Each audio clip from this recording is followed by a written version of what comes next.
எல்லாருக்கும் வணக்கம். இன்னைக்கு நல்ல ஒரு டேஸ்டான காரசாரமான ரொம்ப ஈஸியாக மீன் குழம்பு எப்படி செய்யுதுன்னு பார்க்கலாமா.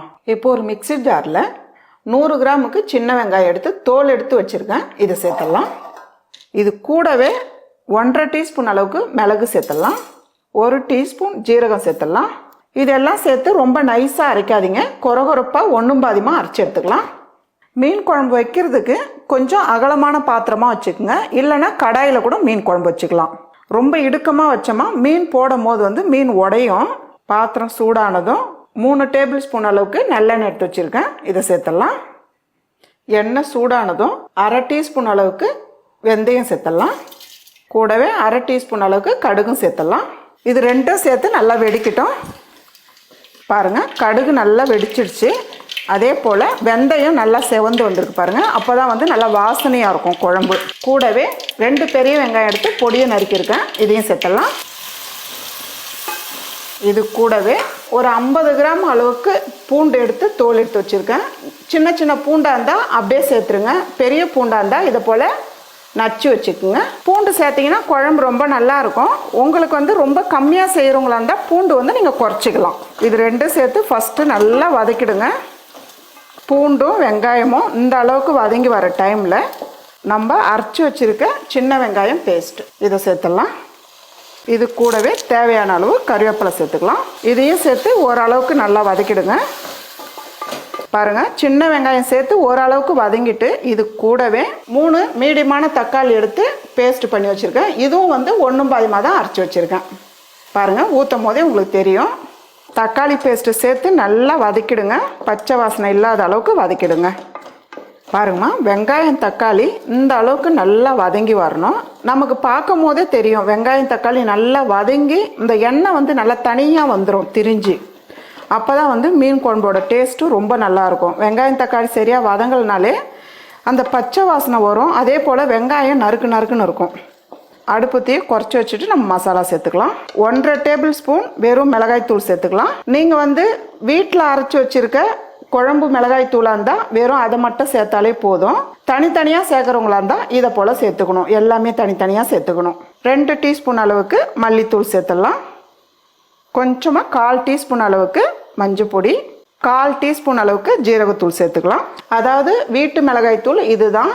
இது எப்படி அரைக்கிறதுன்னு நான் தனியாக ஒரு வீடியோவில் நான் போடுறேன்.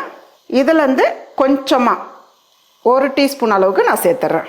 இதெல்லாம் சேர்த்துட்டு ஒரு சின்ன கொய்யாக்காய் சைஸ் புளி எடுத்து தண்ணியாக கரைச்சி வச்சுருக்கேன். நான் எல்லா வீடியோவிலுமே சொல்வேன், மீன் குழம்புலாம் வைக்கிறதுனா இதை போல் நல்லா தண்ணியாக கரைச்சிட்டிங்கன்னா நம்ம எக்ஸ்ட்ரா தண்ணி சேர்க்க வேண்டியது வராது. திக்காக புளி கரைச்சல் வச்சிங்கன்னா எக்ஸ்ட்ரா தண்ணி சேர்க்கணும். இப்போ இதை சேர்த்துடலாம். நல்லா வடிகட்டி சேர்த்துருங்க. கூடவே தேவையான அளவுக்கு உப்பு சேர்த்துடலாம். மிளகாய் தூள் சேர்த்துட்டு ஒரு வதக்கிட்டு தான் புளி கரைச்சல் சேர்க்கணும்னு கிடையாது. நம்ம அப்படியே சேர்த்துட்டு புளி கரைச்சலும் சேர்க்கலாம். புளி கரைச்சல் சேர்த்துட்டு அதுக்கப்புறம் நம்ம மிளகாய் தூள் கூட சேர்த்துக்கலாம். தப்பு கிடையாது, கரெக்டாக இருக்கும். மசாலா புளி கரைச்சல்லாம் சேர்த்து நல்லா கலந்து விட்டுருங்க. காரம் நீங்கள் பார்த்துக்கலாம். உப்பு காரம் உங்களுக்கு எப்படி தேவையோ நீங்கள் அதுக்கேற்ற மாதிரி சேர்த்துக்கலாம்.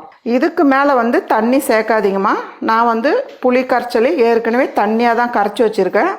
நீங்கள் ரொம்ப திக்காக கரைச்சவங்களா இருந்தால் நீங்கள் எக்ஸ்ட்ரா தண்ணி சேர்த்துக்கலாம். இது கூடவே கொஞ்சமாக கொத்தமல்லி சேர்த்துடலாம். வாசனைக்காக 2 பச்சை மிளகாய். ஒரு 10 நிமிஷத்துக்கு மூடி வச்சோமா குழம்பு நல்லா திக்காயிடும். பாருங்கள், 10 நிமிஷம் விட்டுருக்கேன். பார்க்கலாம், நடுவில் எடுத்து கலந்து விடணும், அப்படியே விட்டுறாதீங்க. பாருங்கள், குழம்பு நல்லா கொதிச்சு வந்திருக்கு. அதே போல் எண்ணெய் தனியாக திரிஞ்சு திக்காக இருக்குது. பாருங்கள், நம்ம சேர்த்துருக்கிறத விட இப்போ நல்லா திக்காயிடுச்சு. பாருங்கள், மீன் சேர்க்கறதுக்கு முன்னாடி நம்ம குழம்ப நல்லா கலந்து விட்டுடணும். இப்போ அடுப்பு தீ ஃபுல்லாக வைக்காதீங்கம்மா, கொஞ்சம் குறைச்சி வச்சுடுங்க. நான் 1 கிலோ கட்லா மீன் வாங்கியிருக்கேன். கட்லா மீன் வாங்கி நல்லா கழுவி சுத்தம் பண்ணி வச்சுருக்கேன். நீங்கள் எந்த மீனாக இருந்தாலும் இந்த மாதிரி குழம்பு வைக்கலாம். கட்லா மீன் தான் கிடையாது, சங்கரா மீன், சீலா மீன், எந்த மீன் வேணாலும் வைக்கலாம். நம்மளுடைய விருப்பம்தான். இப்போ ஒரு மீனாக நம்ம சேர்த்துடலாம். மீன் சேர்த்துட்டு லைட்டாக அப்படி கலந்து விடுங்க, அதிகமாக கலந்து விடாதீங்க. ஒரு 2லேருந்து 3 நிமிஷம் இருந்தாலே போதும். அதிக நேரம் விடாதீங்க, மீன் வந்து தனித்தனியாக கழண்டுரும். ஒரு 5 நிமிஷம்லாம் கொதிக்க விட்டிங்கன்னா, 5 நிமிஷம் 6 நிமிஷத்துக்குலாம் கொதிக்க விட்டிங்கன்னா மீன் வந்து தனியாக கழண்டுடும். ஒரு 2லேருந்து 3 நிமிஷத்துக்கு கொதிக்க விட்டாலே போதும். ஒரு 3 நிமிஷத்துக்கு விட்டுருக்கேன், பார்க்கலாம். இதுக்கு மேலே வந்து கொதிக்கக்கூடாது, மீன் தனியாக கரைஞ்சிடும். இப்போ வந்து நமக்கு வந்து தனித்தனியாக இருக்குது பாருங்கள்.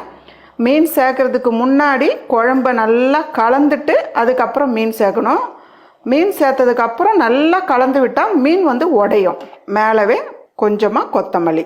அவ்வளோதாம்மா, நல்ல ஒரு டேஸ்டான ரொம்ப ஈஸியான மீன் குழம்பு ரெடி.